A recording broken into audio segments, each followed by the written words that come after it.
Hello, this is group number 4 and today we'll be doing experiment number 3. That is the tension test of reinforced steel bars of diameters 8mm and 10mm, as well as tie wires. First, we will be measuring the dimensions before the test. That includes the length and the diameter. And then after the test, we will be measuring the length, the diameter, and the necking. These are the materials used. We will be using tire wire, the 8mm and the 10mm. But in order to ensure the accuracy of these two reinforced steel bars, we will use the vernier caliper to measure it again. And also the measuring tape for its length and universal testing machine. And also the axe saw we will use in later parts.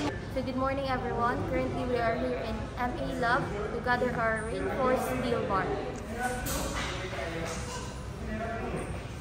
Go.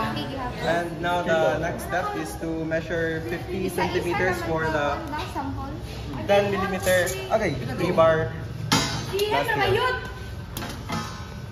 Now we're gonna measure 50 inches.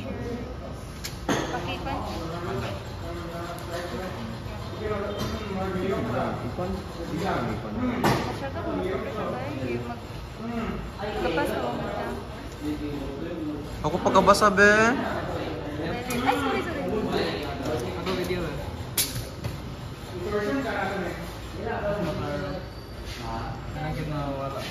Okay na.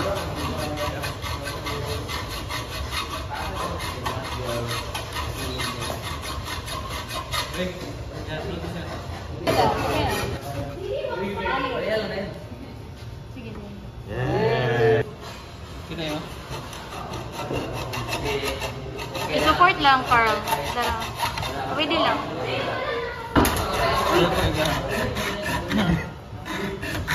Sige.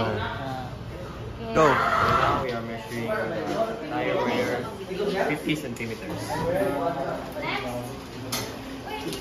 Una.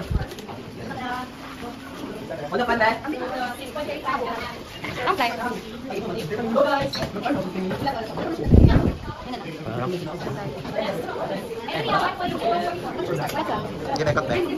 And now we're going to cut the tie wire. Ilahos pang tie wire ba? May tie wire ang kala. Sige. Cut.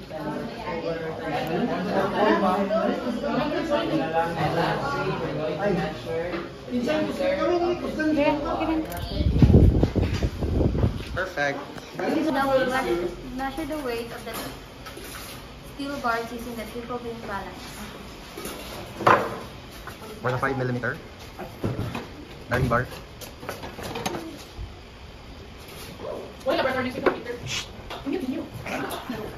Kailan yan?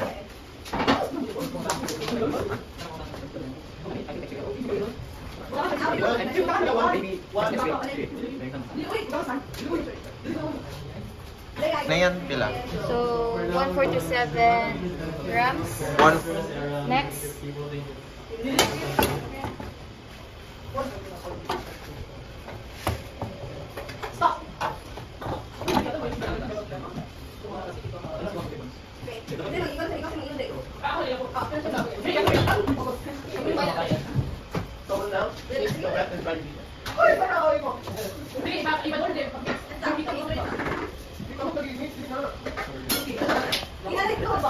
Gamay lang ba? Super gamay or gets? O like 6. Sa 6 right? Kana 6 lang ha?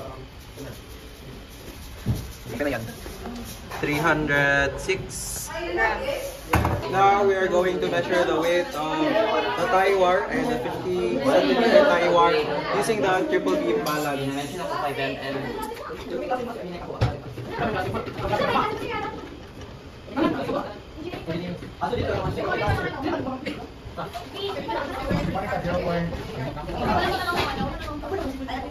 Ano na? Kami lang.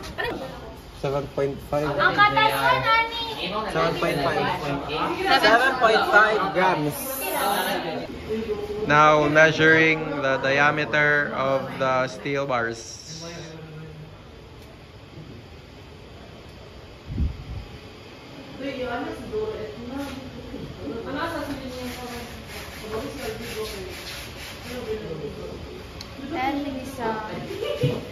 10.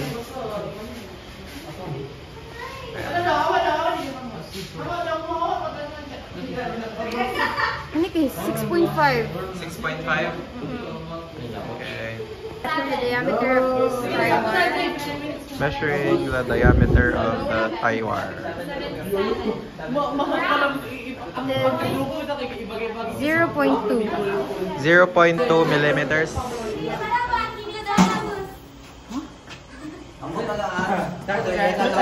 Tensile, play na yan. Ay, nagpindot ang black ha? Sige, play. Anong to? So, ang inyong set doon na after is ano yung stretch and length, ano yung diameter, o ano yung necking. Kasawin mo sa necking, ha? Kung asa na putol, katong diameter sa asa na putol.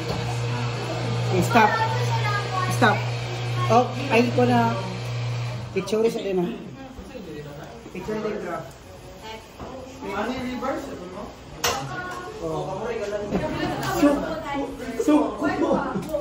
Play! Inside!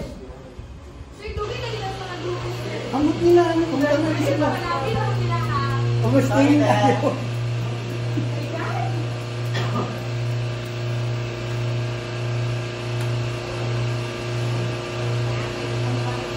Dito, katawin nyo na ang trabaho ng division sa patay ba? Para pa kayo na boss.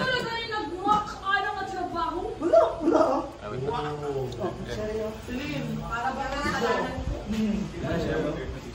Paano na ito? Ulo. Pasip ako. Okay, ate sira kayo. Basig mong walang pick. Sige. Play! Tensile.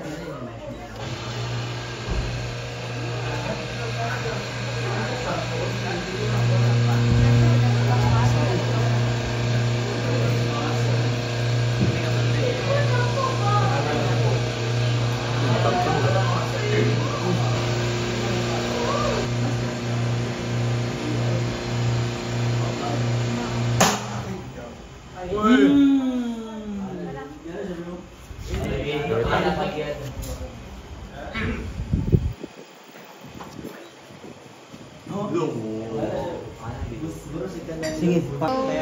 Next, we'll measure the diameter of the necking. This one.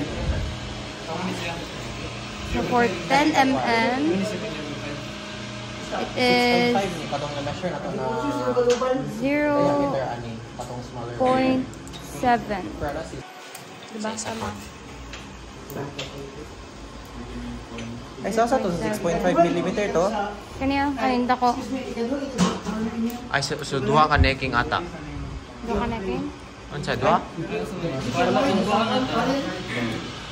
Ay, sige, duha na lang. To be sure.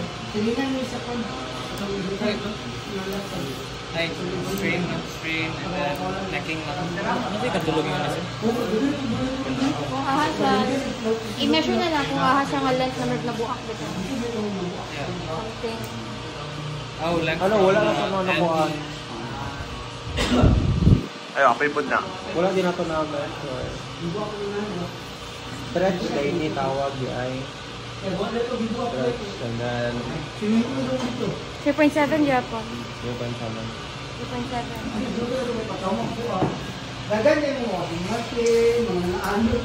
Now for the 6, 0.6, 6 mm. So, 0.7. Dili ko na sa 7 diya, dili sa 0.7. 7 millimeter? 7 millimeters. I-edit lang sa video. 0.4.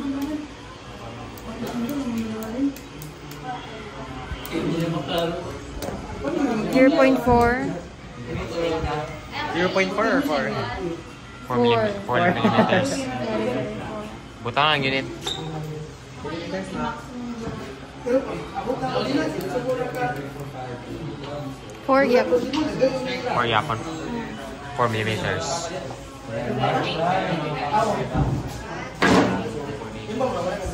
Now for the tie wire.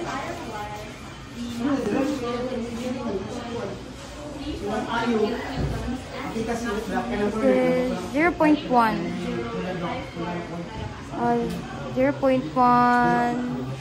1 point. Ano ko na rin? 0.1 0.1. 111. 0.1 lang. 1. 1.1? 1.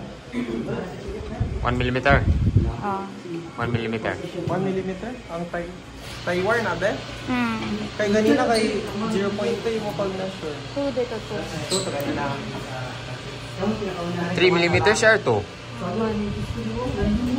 3. Ay, 2. Ang original na yan.